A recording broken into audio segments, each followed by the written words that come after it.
ستړي مه شئ لیدونکو، هیله ده ښه به یاستئ، کارونه به ښه روان وي. قدرمنو لیدونکو، نن احمد ته راغلم.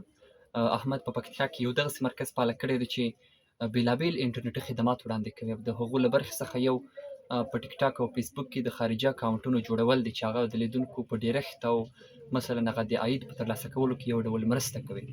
نو ما ته یې خپله هم هغه ده چې یو خارجي اکاونټ جوړ کړ، کور یې ودان. د ده نه به هم یو څو پوښتنې ولرو چې دوی په دې برخه کې نور څه ډول فعالیت کوي، څومره لیوالتیا موجوده ده، څومره په ضمانت سره دغه کار ترسره کولی شي. احمد، لومړی خو ښه راغلی، ښه راغلاست هم درته وایم، او دا هم راته ووایه چې په دې برخه کې تاسو کوم کارونه ترسره کوئ؟ مونږ د خلکو لپاره دا کارونه کوو چې خلکو ته آیډیانې جوړې کړو، خارجي اکاونټونه، نو هغه بیا ورته سپانسر کړو چې تر زیاتو خلکو ورسېږي. هغه که د فیسبوک وي او که د ټیک ټاک وي، انسټاګرام وي، که د هر بخش وي، صحیح. نو مونږ سپانسر کوو چې تر زیاتو خلکو رارسېږي. او دغه خارجي اکاونټونه چې کوم دي دا مونږ 100% په ضمانت جوړوو، او هغه په څنګ کې انډرایډ موبایل کې لایف هم ورته راوستلی شو.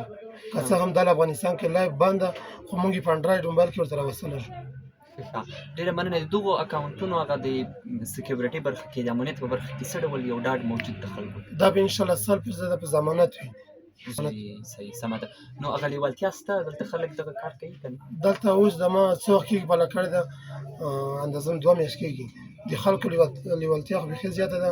څوک خارجي اکاونټ جوړوي، څوک وایي لایف راته واچوه انډرایډ موبایل کې، نو قسمه قسمه خلک دی اچوي. لیوالتیا یې بیخي زیاته ده.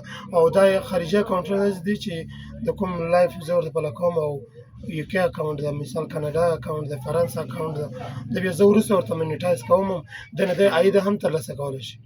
دا ډېره مهمه خبره ده. کور ودان، خوشحاله اوسئ. نور که څه ویل نه لرې، مخه ښه به وکړو.